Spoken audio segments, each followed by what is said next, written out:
Let's start with ribosome.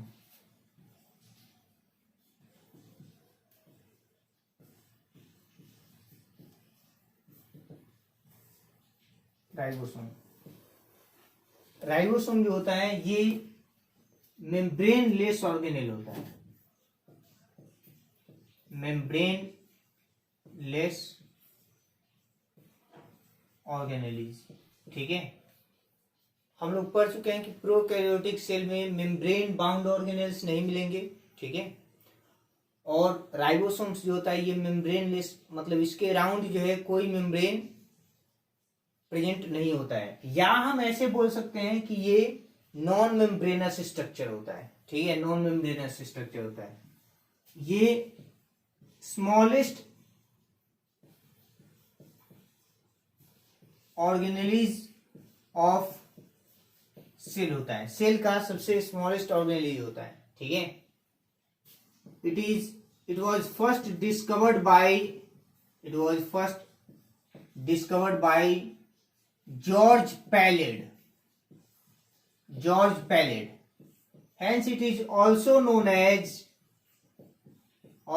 as pallid particles.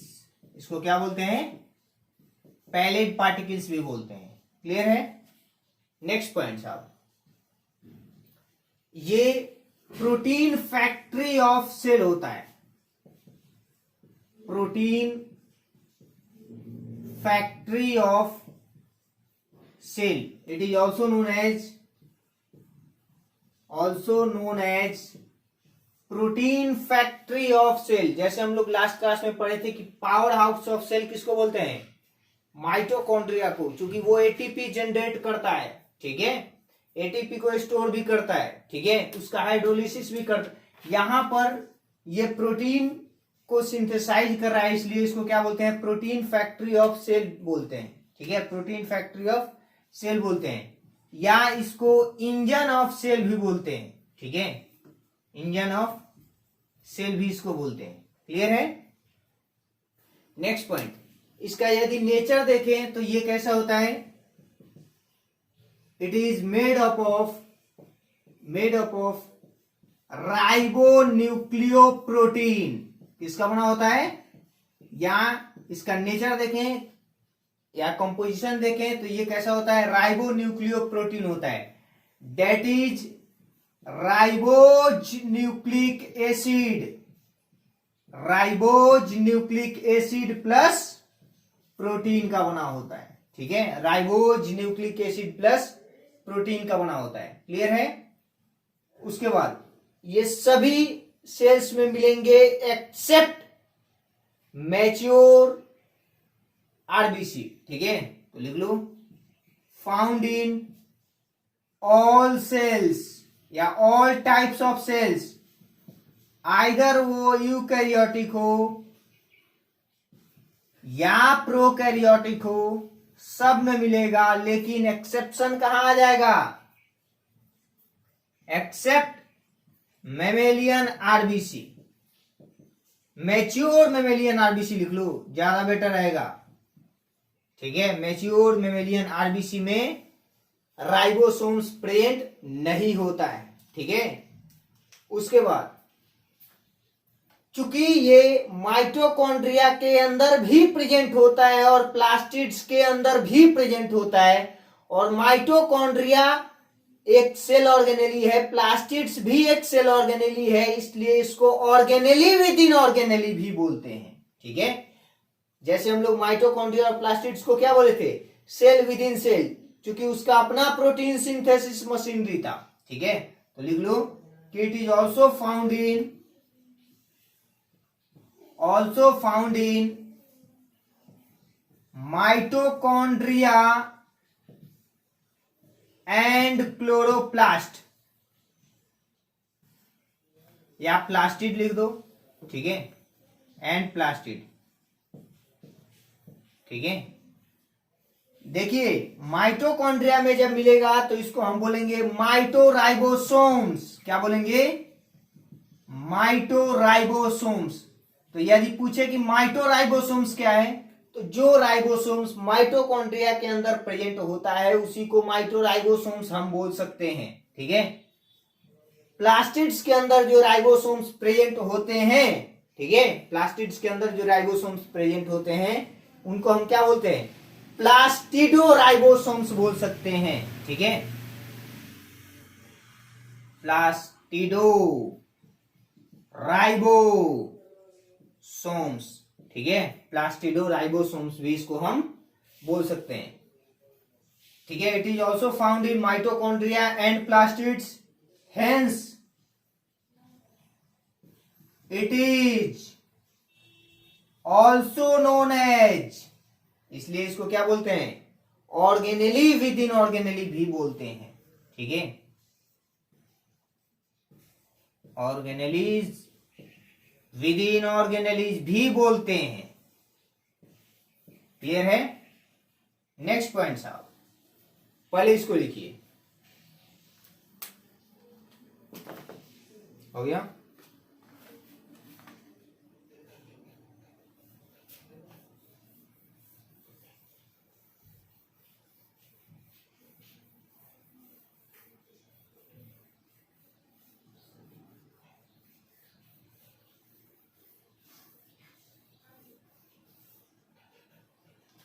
चलिए, it is also known as organelle within organelle. Clear है? Next point साहब, ये जैसा कि मैंने बताया कि ये स्मॉलेस्ट सेल ऑर्गेनेली है और फर्स्ट इसको इलेक्ट्रॉन माइक्रोस्कोप के अंदर ऑब्जर्व किया गया था। तो लिख लीजिए कि smallest cell organelle first observed under electron microscope, it is smallest cell organelles first observed under electron microscope,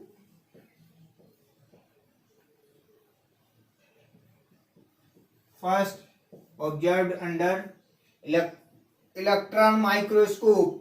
ठीक है, नेक्स्ट इसके अकरेंस की यदि हम बात करें, ठीक है, तो इट इज फाउंड इन, ठीक है, ये फ्रीली साइटोप्लाज्म में डिस्पर्स्ड हो सकता है। तो लिख लो, फ्रीली डिस्पर्स्ड इन, डिस्पर्स्ड या अकरेंस लिख दो यहां, डिस्पर्स्ड इन साइटोप्लाज्म।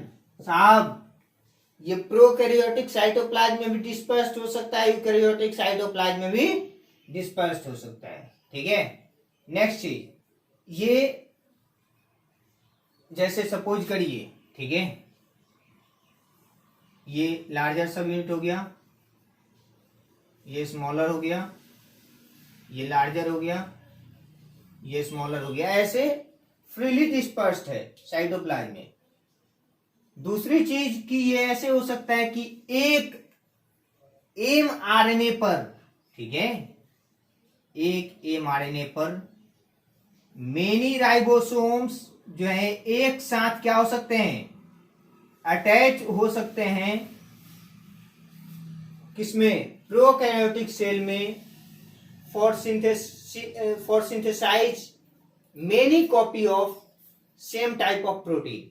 ठीक है, एक ही टाइप के प्रोटीन की यदि बहुत सारी कॉपी बनानी होती है तो उस समय ये राइबोसोम्स क्या होते हैं कि at a critical concentration of magnesium ion, ठीक है, 0.01 मोलर कंसंट्रेशन पर एक mRNA के साथ 4 या 4 से अधिक राइबोसोम्स के सब यूनिट अटैच हो जाते हैं और क्या बनाते हैं, पॉलीराइबोसोम्स बनाते हैं। क्या बनाते हैं, पॉलीराइबोसोम्स, या इनको हम पॉलीसोम्स भी बोल सकते हैं। ठीक है, क्लियर है? तो ये साइटोप्लाज्म में साइटोप्लाज्म में ये पॉलीसोम्स के फॉर्म में भी, इन फॉर्म ऑफ पॉलीसोम्स या पॉलीराइबोसोम्स, पॉलीराइबोसोम्स इनके फॉर्म में ये प्रेजेंट हो सकते हैं। क्लियर है? नेक्स्ट पॉइंट साहब कि ये जैसे हम यूकैरियोटिक सेल की बात करें, प्रोकैरियोटिक सेल में तो जो है एंडोप्लाज्मिक रेटिकुलम प्रेजेंट होगा नहीं। ठीक है, तो ये सपोज करिए ये एंडोप्लाज्मिक रेटिकुलम मैं बताया था ना कि ये न्यूक्लियर मेम्ब्रेन से जो है राइज होगा। ठीक है, ऐसे बताया था ना। ठीक है, एक नेटवर्क लाइक स्ट्रक्चर बना देता है। ठीक है, तो एक मतलब इसके साथ एंडोप्लाज्मिक रेटिकुलम के साथ ये इसका लार्जर सब यूनिट अटैच होगा, स्मॉलर सब यूनिट अटैच हो गया, लार्जर सब यूनिट अटैच हो गया, स्मॉलर सब यूनिट अटैच हो गया। क्लियर है कि नहीं है? ठीक है, तो देखिए एंडोप्लाज्मिक रेटिकुलम के साथ भी ये क्या कर सकते हैं। मैं बताया था कि एक ग्लाइकोप्रोटीन होता है, राइबोफोरिन प्रोटीन, जिसके थ्रू ये क्या करते हैं, राइबोसोम्स का लार्जर सब यूनिट जो है एंडोप्लाज्मिक रेटिकुलम के सरफेस के साथ अटैच होता है, राइबोफोरिन 1 एंड राइबोफोरिन 2 इसमें हेल्प करता है, बताया था। ठीक है, तो अटैच्ड विथ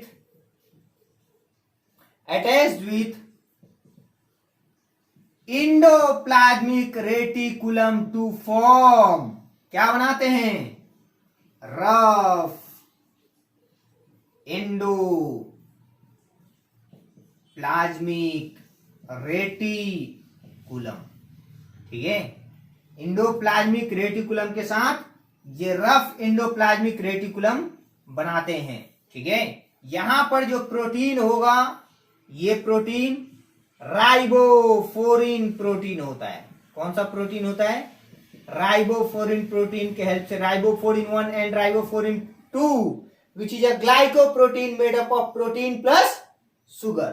ठीक है, प्रोटीन प्लस शुगर का बना होता है। क्लियर है? अब देखिए एक पॉइंट और यहां लिखते हैं। ठीक है, कि जो यूकैरियोटिक सेल्स हैं, ठीक है, यूकैरियोटिक सेल्स में राइबोसोम्स जो होते हैं वो 80S ribosomes, 80S ribosomes present in eukaryotic cell. Eukaryotic cell में 80S राइबोसोम्स प्रेजेंट होते हैं। ठीक है, जो 4 टाइप के आरएनए प्लस 73 टाइप के प्रोटीन के बने होते हैं। ठीक है, किसके बने होते हैं? Made of 4 types of RNA plus 73 types of protein. ठीक है, 73 टाइप्स ऑफ प्रोटीन के बने होते हैं। क्लियर है? नेक्स्ट पॉइंट, यदि हम प्रोकैरियोटिक सेल की बात कर रहे हैं, ठीक है,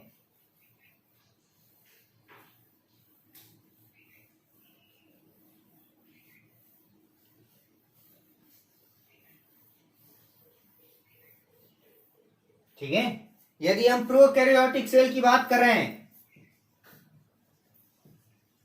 प्रोकैरियोटिक सेल, तो प्रोकैरियोटिक सेल्स में 70S राइबोसोम्स प्रेजेंट होते हैं, जो किसके बने होते हैं? 3 types of RNA plus 55 types of protein के बने होते हैं।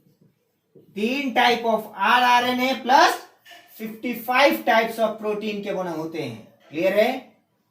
एक चीज यहां ध्यान दीजिएगा साहब, ठीक है, यही 70S राइबोसोम्स प्रेजेंट होता है किसमें? माइटोकॉन्ड्रिया एंड प्लास्टिड्स में प्रेजेंट होता है। ठीक है, तो ये नोट करके लिख लेना बाबू। ठीक है, कि 70S ribosomes present in prokaryotes. Prokaryotes में तो प्रेजेंट होगा, ये तो सब कोई जान रहा है। And mitochondria and chloroplast of chloroplast chromoplast, ठीक है, पढ़े हैं, प्लास्टिड्स का फॉर्म होता है, ठीक है। तो क्लोरोप्लास्ट ऑफ किसका, यूकैरियोटिक सेल। यूकैरियोटिक सेल बताया था, प्लास्टिड्स का फॉर्म 3 टाइप का, क्लोरोप्लास्ट, क्रोमोप्लास्ट, ठीक है, उसके बाद जो है ल्यूकोप्लास्ट, ठीक है, लिखिए, क्लियर है, मिटा दो इसको। चलिए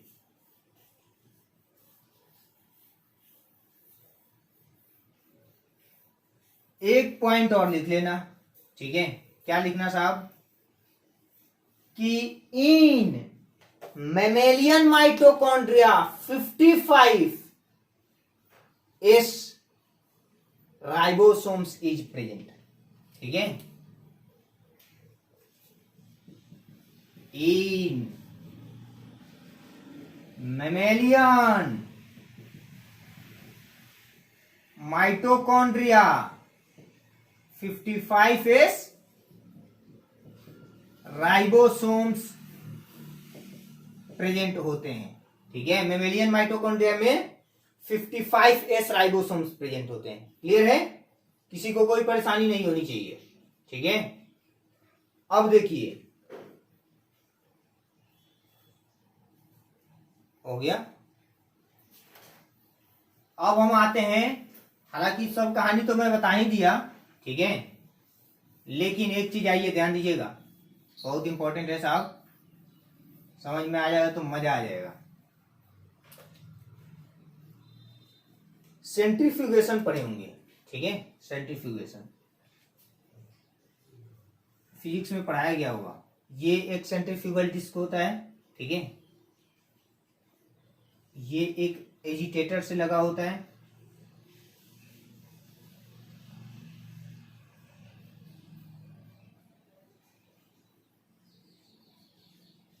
ये एक स्टेन हो गया, ठीक है, इस पर ये लगा हुआ है। ये सेंट्रीफ्यूगल डिस्क जो है, इसमें ये टेस्ट ट्यूब रख दिया गया है, ठीक है, टेस्ट ट्यूब है, इसमें हम क्या करेंगे, ठीक है। अब ये सेंट्रीफ्यूगल डिस्क जो है क्या कर रहा है, रोटेट कर रहा है, इसका कुछ अपना हम बोल सकते हैं कि कुछ रोटेशन पर मिनट, ठीक है, के अकॉर्डिंग ये रोटेट कर रहा होगा, ठीक है, क्लियर है। तो देखिए, जब इसमें हम सेलुलर कंपोनेंट में इस टेस्ट ट्यूब को डालेंगे, ठीक है, सेलुलर कंपोनेंट को जब हम इस टेस्ट ट्यूब में डालेंगे तो क्या होगा कि जिसका डेंसिटी ज्यादा होगा, ठीक है, या हम बोल सकते हैं ऐसे कि जो हेवी पार्टिकल्स होंगे वो नीचे क्या हो जाएंगे, वो नीचे बैठ जाएंगे बाय दी सेंट्रीफ्यूगेशन। सेंट्रीफ्यूगेशन से ये नीचे बैठ जाएंगे। जब ये रोटेट होगा कुछ इसका रोटेशन होगा, ठीक है, इतना रिवोल्यूशन आरपीएम पर मिनट, ठीक है, पर सेकेंड भी हो सकता है, ऐसी बात नहीं है, ठीक है, वो तो कुछ भी हो सकता है, रोटेशन पर यूनिट टाइम कुछ भी हो सकता है इसका, ठीक है। अब देखिए, जब ये रोटेट करेगा, ठीक है, जब ये रोटेट करेगा तो इसका जो सेपरेशन हो रहा है पार्टिकल्स का, ठीक है, जो पार्टिकल्स का सेपरेशन हो रहा है वो किस बेसिस पर हो रहा है, इसके डेंसिटी ग्रेडियंट के बेसिस पर हो रहा है, ठीक है, डेंसिटी ग्रेडियंट के बेसिस पर हो रहा है। तो देखिए, जो डेंसिटी ग्रेडियंट के बेसिस पर, तो ऐसे हम बोल सकते हैं कि on the basis of density gradient, ठीक है, on the basis of density gradient ribosomes जो होते हैं वो 2 टाइप के होते हैं, ठीक है, 2 टाइप के होते हैं। एक हो गए प्रोकैरियोटिक राइबोसोम्स और एक हो गए यूकैरियोटिक राइबोसोम्स। इसके बारे में आप ज्यादा फिजिक्स में पढ़ेंगे, ठीक है। एक हो गया प्रोकैरियोटिक राइबोसोम्स, एक हो गया यूकैरियोटिक राइबोसोम्स। क्लियर है। अब देखिए होगा क्या साहब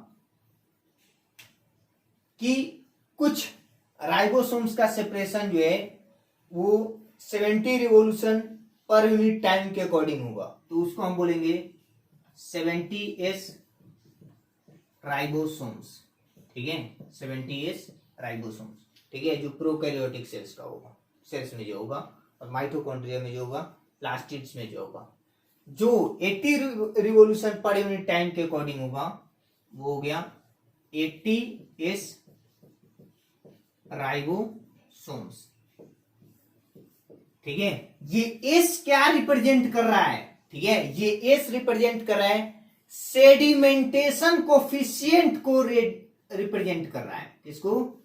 सेडिमेंटेशन कोफिशिएंट को रिप्रेजेंट कर रहा है, या ठीक है, ये सेडिमेंटेशन कोफिशिएंट स्वेडबर्ग यूनिट में रिप्रेजेंट करते हैं इसको। एक साइंटिस्ट है स्वेडबर्ग, उन्हीं के नाम पर दिया गया स्वेडबर्ग यूनिट।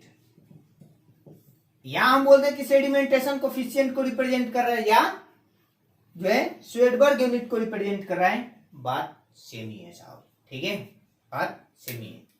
अब देखिए प्रत्येक राइबोसोम्स के 2 सब यूनिट होते हैं, ठीक है, तो इसके भी ये प्रोकैरियोटिक राइबोसोम्स जो होंगे 70s राइबोसोम्स, इसके भी 2 सब यूनिट होंगे, एक larger sub unit, larger sub unit, और एक smaller sub unit, larger sub unit और स्मॉलर सब यूनिट। क्लियर है। लार्जर सब यूनिट जो होगा वो 50s होगा, और स्मॉलर सब यूनिट जो होगा वो 30s होगा। इसके समेशन से यहां मतलब नहीं है, ऐसा बिल्कुल नहीं सोचेंगे कि 50s plus 30s, 50s plus 30s 80s हो गया, मजा आ गया। नहीं नहीं नहीं नहीं, ये 70s ही है साहब, ठीक है। तो देखिए ये 70s राइबोसोम्स के 2 सब यूनिट है, लार्जर सब यूनिट जो है वो 50s है, स्मॉलर सब यूनिट जो है वो 30s है। इसी तरह से 80s राइबोसोम्स के, ठीक है, 80s राइबोसोम्स के 2 सब यूनिट है, इसको मिटा दे रहा हूं बाबू।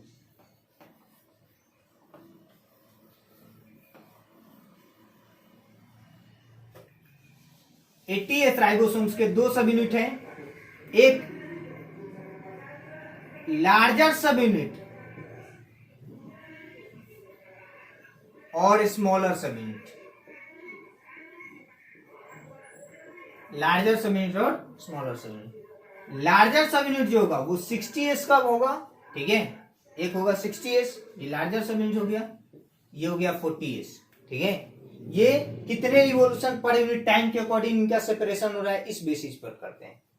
अब देखिए ये जो 60s राइबोसोम्स है ये किसका बना होगा, इसमें प्रेजेंट होंगे, हम पहले ही पढ़ चुके हैं कि राइबोसोम्स क्या होता है, राइबो न्यूक्लियो प्रोटीन होता है, ठीक है, मतलब आरएनए मॉलिक्यूल होगा प्लस प्रोटीन होगा। क्लियर है, आरएनए मॉलिक्यूल होगा प्लस प्रोटीन होगा।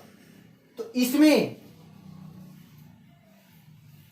ये 60s में होगा 28s RNA, 5.8s RNA, 5s RNA, ठीक है।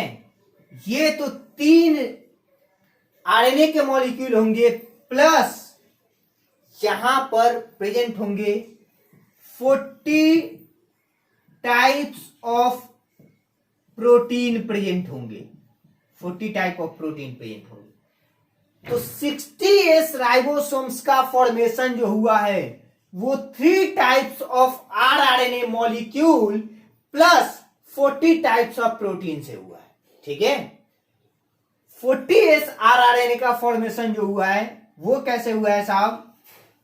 18S rRNA plus 33 types of protein से हुआ है।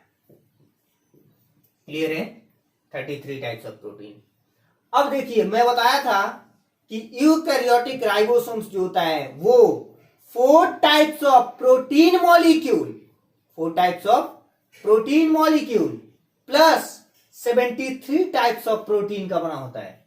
तो 1 2 3 4 और 40 और 33, 73 टाइप का प्रोटीन हो गया, 4 टाइप का आरएनए मॉलिक्यूल हो गया, 80S राइबोसोम्स हो गया। क्लियर है?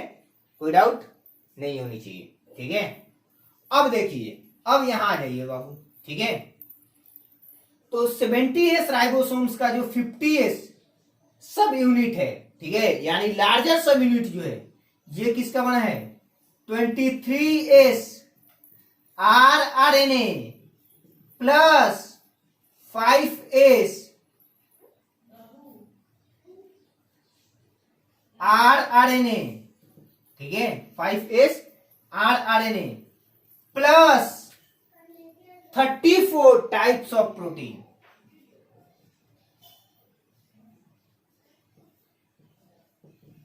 Types of protein. क्लियर है?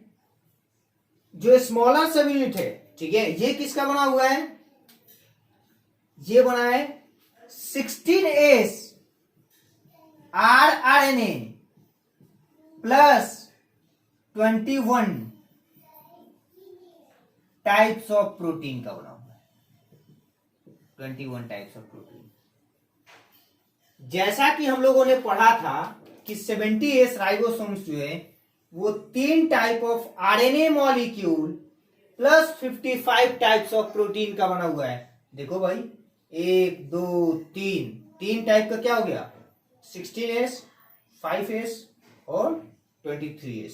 ठीक है, 3 टाइप का आरएनए मॉलिक्यूल हो गया, प्लस 34 टाइप का प्रोटीन इसमें है और 55 टाइप का प्रोटीन हो गया। क्लियर है? चलिए, अब देखिए, ये जो है, ठीक है, 28S rRNA plus 23S rRNA, कुछ याद आ रहा है? जरूर आ रहा होगा। ठीक है, मैं बताया था कि mostly enzymes are protein except ribozyme. Ribozyme is a RNA molecule. ठीक है, तो देखिए ना, ये राइबोजाइम की तरह एक्ट कर रहा है, ये भी राइबोजाइम की तरह एक्ट करेगा। पहले इसको लिखिए, फिर समझते हैं बात को।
क्लियर है? क्या हम लोग पढ़ रहे थे? राइबोजाइम। ठीक है, आगे बात को समझते हैं।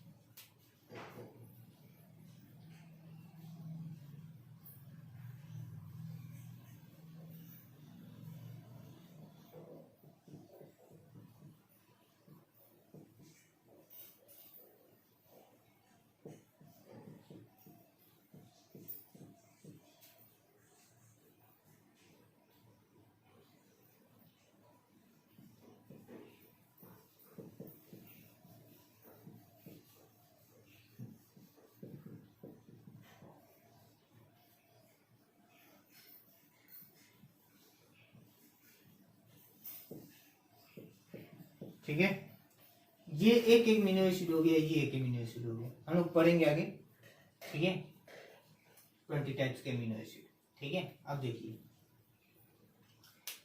जब इसमें क्या होता है कि प्रोटीन सिंथेसिस जब होता है, ठीक है, प्रोटीन सिंथेसिस जब होता है, हम ऐसे समझे ना, ठीक है, कि ये दो एमिनो एसिड हो गया, तो इस एमिनो एसिड का OH ग्रुप और इस एमिनो एसिड का अमाइन ग्रुप में से हाइड्रोजन, ये यहां से एक वाटर मॉलिक्यूल डिस्टार्ट हो जाएगा और ये यहाँ एक पेप्टाइड बॉन्ड बन जाएगा, ठीक है। कौन सा बॉन्ड बन जाएगा? पेप्टाइड बॉन्ड बन जाएगा, क्लियर है, पेप्टाइड बॉन्ड बन जाएगा, ठीक है। यहां पर जो एंजाइम हेल्प करता है, ठीक है, वो होता है peptidyl transferase enzyme, peptidyl transferase enzyme. तो ये पेप्टिडाइल ट्रांसफरेज एंजाइम, ठीक है, peptidyl transferase enzyme, peptide bond का फॉर्मेशन देखो ना, ये एक अमीनो एसिड हो गया, ये दूसरा अमीनो एसिड हो गया, ऐसे करके जब 20 टाइप्स के अमीनो एसिड अटैच हो जाएंगे, पॉलीपेप्टाइड चेन का फॉर्मेशन हो जाएगा, या इस पॉलीपेप्टाइड चेन का वेट जो है 10,000 डाल्टन से ज्यादा हो जाएगा, तो एक प्रोटीन मॉलिक्यूल का फॉर्मेशन होगा। ये चीज हम आगे पढ़ेंगे, ठीक है। तो इस पेप्टाइड बॉन्ड के फॉर्मेशन में जो एंजाइम हेल्प करता है वो पेप्टिडाइल ट्रांसफरेज एंजाइम हेल्प करता है। वो पेप्टिडाइल ट्रांसफरेज एंजाइम एक्चुअली होता क्या है? तो वो 28S rRNA in eukaryotic cell और 23S rRNA in prokaryotic cell. Peptide bond का सिंथेसिस जो है, ठीक है, बताया था ना कि ये एक लार्जर सब यूनिट हो गया राइबोसोम्स का, ये स्मॉलर सब यूनिट हो गया, ये A side, P side, exit side, यहाँ पेप्टाइड बॉन्ड का सिंथेसिस, पेप्टाइड चेन का सिंथेसिस होगा। तो पेप्टाइड चेन का सिंथेसिस लार्जर सब यूनिट में हो रहा है, ठीक है, लार्जर सब यूनिट पर हो रहा है। तो लार्जर सब यूनिट पर जो प्रेजेंट है, लार्जर सब यूनिट के साथ जो प्रेजेंट है कौन? 28S rRNA in eukaryotic cell and 23S rRNA in prokaryotic cell. यही क्या करते हैं? हेल्प करते हैं इस पेप्टाइड बॉन्ड के सिंथेसिस में। उनको हम क्या बोल रहे हैं? Peptidyl transferase enzyme which is actually ribozyme. ये क्या होते हैं? राइबोजाइम होते हैं। और राइबोजाइम में बताया था कि mostly enzymes are protein except ribozyme which is a RNA molecule, 23S rRNA in prokaryotes and 28S rRNA in eukaryotes act as ribozyme या peptidyl transferase enzyme which helps in the formation of peptide bond during protein synthesis. Clear है? चलिए यहां तक किसी को कोई परेशानी नहीं होनी चाहिए, ठीक है। अब आगे बढ़ते हैं।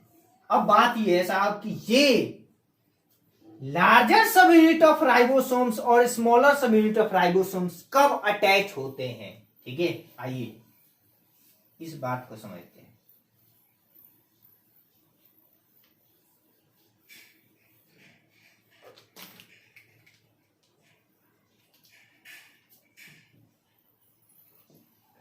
Both the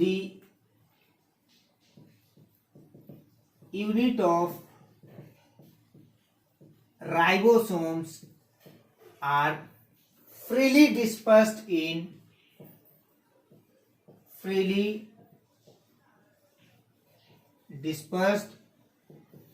in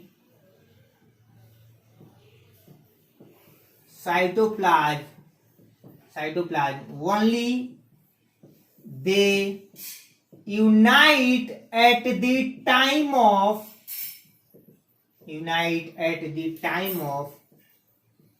protein synthesis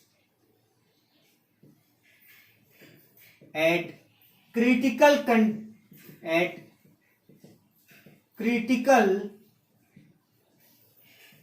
concentration of magnesium ion. Magnesium ion के क्रिटिकल कंसंट्रेशन पर ये क्या होंगे?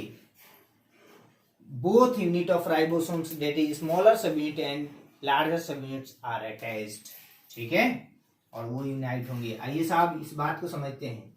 यदि मैग्नीशियम आयन का कंसंट्रेशन, मैग्नीशियम आयन का कंसंट्रेशन पढ़े होंगे केमिस्ट्री में, ठीक है, moles per unit volume of solution पढ़े हैं ना, ठीक है। यदि मैग्नीशियम आयन का कंसंट्रेशन 0.01 m है तो ये अटैच होंगे। ये लार्जर सब यूनिट हो गया, ये स्मॉलर सब यूनिट हो गया। क्लियर है? यदि मैग्नीशियम आयन का कंसंट्रेशन, ठीक है, यदि मैग्नीशियम आयन का कंसंट्रेशन क्या है, ग्रेटर देन 0.01 मोलर कंसंट्रेशन है, तो उस समय इनका क्या हो जाएगा, ये डाइमर का फॉर्मेशन कर लेंगे, ठीक है। ये लार्जर सब यूनिट हो गया और ये स्मॉलर सब यूनिट हो गया, ये डाइमर फॉर्मेशन हो जाएगा, ठीक है। ये यूनाइट हो गए, ये डाइमर फॉर्मेशन हो गया। इस समय भी प्रोटीन सिंथेसिस क्या हो जाएगा, इनहिबिट हो जाएगा, ठीक है। यदि मैग्नीशियम आयन का कंसंट्रेशन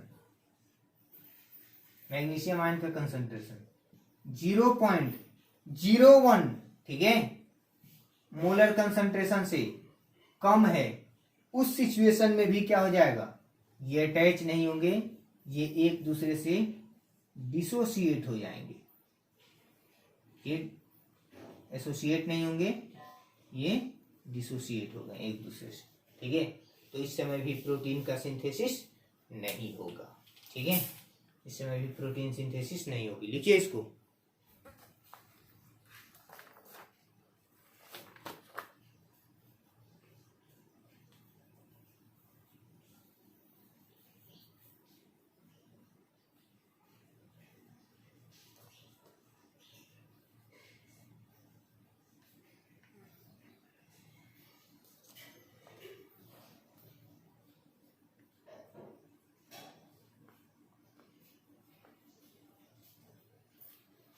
हो गया। चलिए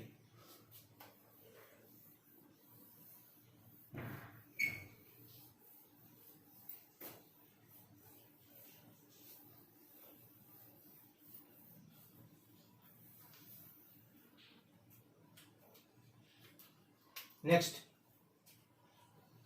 एक पॉइंट हम यहां लिख लेते हैं, ठीक है। क्या लिख लेते हैं कि इन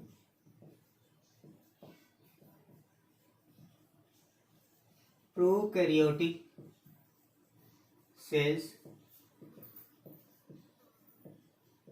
राइबोसोम्स प्रेजेंट इन, ठीक है, प्रेजेंट इन साइटोप्लाज्म में प्रेजेंट होंगे, ठीक है। उसके बाद और किसके साथ एसोसिएटेड हो सकते हैं, associated with cell membrane mesosomes के साथ ये एसोसिएटेड हो सकते हैं। लेकिन यदि हम यूकैरियोटिक की बात करें, in eukaryotes ribosomes present in nucleoplasm में प्रेजेंट हो सकते हैं, साइटोप्लाज्म में प्रेजेंट हो सकते हैं, और it may be associated with किसके साथ, न्यूक्लियर मेम्ब्रेन और इंडोप्लाज्मिक रेटिकुलम, ठीक है, इनके साथ ये एसोसिएटेड हो सकते हैं। क्लियर है? एक और पॉइंट लिख लीजिए, हालांकि शायद अभी थोड़ी देर पहले बताया था, in mammalian mitochondria 55S ribosomes present होते हैं। इस राइबोसोम्स के 2 सब यूनिट होते हैं, ठीक है। 39S जो लार्जर सब यूनिट होता है और 28S जो स्मॉलर सब यूनिट होता है। क्लियर है? जो स्मॉलर सब यूनिट होता है, ठीक है। इट इज ऑल अबाउट जो है राइबोसोम्स। क्लियर है? इससे जो भी रिलेटेड क्वेश्चंस है, जो भी आपको सीट दी गई हैं, उनका क्वेश्चंस कीजिए, ठीक है। जो डाउट है आप मुझे सेंड कीजिए, ठीक है।